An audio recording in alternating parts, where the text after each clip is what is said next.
Perfect.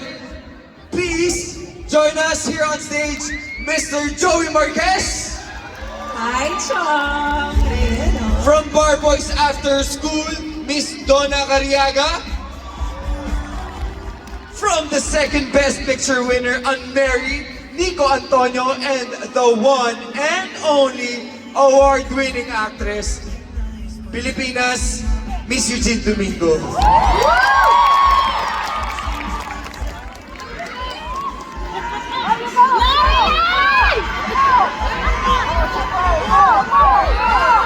Ayan! Alright! Simulan na natin ang pagigisa. Dito tayo sa harapan. Ang pagbabarbecue. Ayan. Hello. Chong Joey! Si Chong Joey muna. Umati ka naman po sa ating mga kababayan dito sa Middle East.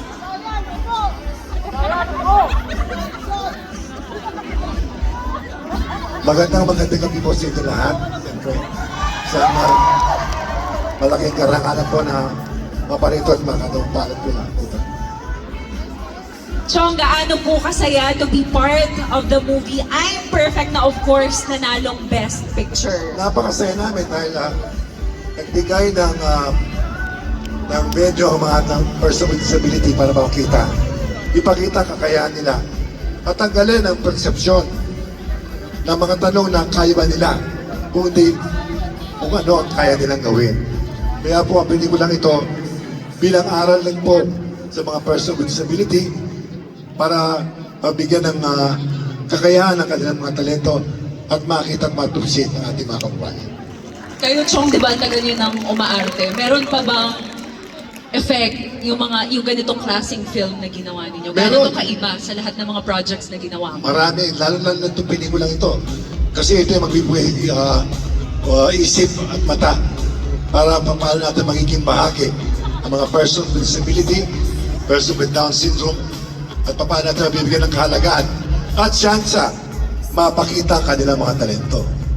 And of course, extended sa Pilipinas ang showing ng MMFF 51 movies hanggang January 14. And please invite them na sabihan ang mga kapamilya nila sa Pilipinas na manood ng I'm Perfect. Sana po ikalat po natin sa mga pamilya natin sa Maynila, sa Pilipinas, na panoorin po nila to dahil hindi po biro ang ginawa ng mga batang ito. Dahil hindi natin pasalamatan ang Nathan Studio dahil sila lang po ang nagsugal. Hindi po para kumita, kundi bigyan ng daan ang mga person with disability at person with Down syndrome para makilala sa ating mundo. Kaya nagpapasalamat din kami kay Ms. Silvia Sanchez na siyang nanguna para mabigyan ito ng mga tsansa. Thank you so much. Palakpakan po natin isang heartfelt film, ang I'm Perfect. Ito naman, MJ. Doon na ikaw. Halika dito, di ka dito. Dami ko sa'yo gustong itanong eh. Kasi, sige, i-greet mo muna yung mga kababayan natin dito sa meeting. Hello po mga kabayan, magandang gabi! Hep hep! Hep hep! Ayun lang po. Alam niyo po, kung hindi niyo na itatanong, si Donna actually ay parte ng dalawang pelikula nitong nakaraang MMFF. Tatlo! Pinakyaw! Bar Boys After School, Reconnect. at Unmarried. Unmarried. Okay, gusto ko malaman, bakit? Bakit gumawa ka ng tatlong Hardworking! Malaki po ang pangangailangan. Gaano kaluwag ang bulsa ng Donna Cariaga ngayon? Malalim pa po ito, kaya pang punuin ako naman. Alam niyo po yan, kailangan hardworking tayong lahat. Mga Pinoy tayo eh, di ba? Yes! Totoo yan. Pero gusto ko malaman, Donna, ano yung aral na nakuha mo sa paggawa nitong parehong pelikula? Lagi siyang tungkol kasi sa pagsisikap. So yung Bar Boys, yung mga pagsisikap ng ating mga future lawyers. Yung Reconnect naman ay yung pagsisikap ng pamilya na mabuo sila tuwing Pasko. At yung Unmarried, yung pagsisikap ng dalawang mag-asawa sa isang relasyon kung paano ba dapat bubuuin o aayusin yung kanilang relasyon. So, I think ang common denominator ng tatlong pelikula is pagsisikap talaga. At klarong-klaro sa aming lahat na pinagsikapan mo Nagsisikap din talaga. yung 3 pelikula na yun. Pero isa pa rin kasama mo sa Anne Mary, Mr. Nico Antonio. Yes! Talaga nga naman, ramdam na ramdam mo, t-shirt pa lang proud na Pinoy na si Nico. Oo, Pilipinong-Pilipino. Magandang gabi po sa inyong lahat. Nilalamig rin po ba kayo tulad ko? Ang lamig! Ramdam ka na. Ramdam ko, nanonood. Of course, gusto lang natin din i-congratulate si Nico for passing the 2025 bar exam recently. Nakakagulat, nakarating pati Dubai.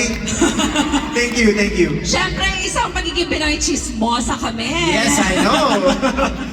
Ngayon, real life attorney ka na, bakit dapat panoorin ang Anne Mary? Kasi maraming lawyers sa pelikula, di ba? Yes, from the angle of law, kailangan kailangan panoorin ang Anne Mary dahil hindi basta-basta ang proseso ng pagdadaanan ng mag-asawa kung magpapaanal sila ng kasal.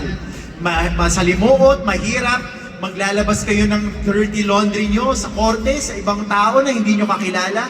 Kaya dapat pag-aralan po natin ang mga kilos natin at syempre iintindihin po natin ang bawat isa yung mag-asawa para hindi tayo dumating doon sa puntong yun. Ayun, yun lang. Gusto ko pa nagsasalita si Nico, talagang parang pinangangaralan tayo eh. Oo. Ganito ang kailangan nyo gawin, ito ang hindi nyo dapat kailangan gawin. Oo nga eh, parang okay po, mag-iisipan ko. Pasensya. Nasanay lang. Pero, Okay, attorney. pero alam mo na panood ko rin tong Anne Mary ha. Gusto ko talaga tong pelikula na to. Salamat. Eugene Domingo. Besides sa I'm Perfect talaga. Oh. Pero ito na, award-winning and versatile actress, Miss Eugene Domingo. Pwede naman bumati. Bumati ka muna, please. Magandang gabi po sa inyong lahat! Ipinatawag ko kayong lahat! Para makita niyo kung gaano ako kaganda sa personal! Maganda ba ako dun sa malaking screen? Sa tabi nito? Wala akong binatbat. Huwag ka, doon ka nga. Diyan yung asawa ko. Diyos ko, ngayon ang nakaluwag-luwag na ako.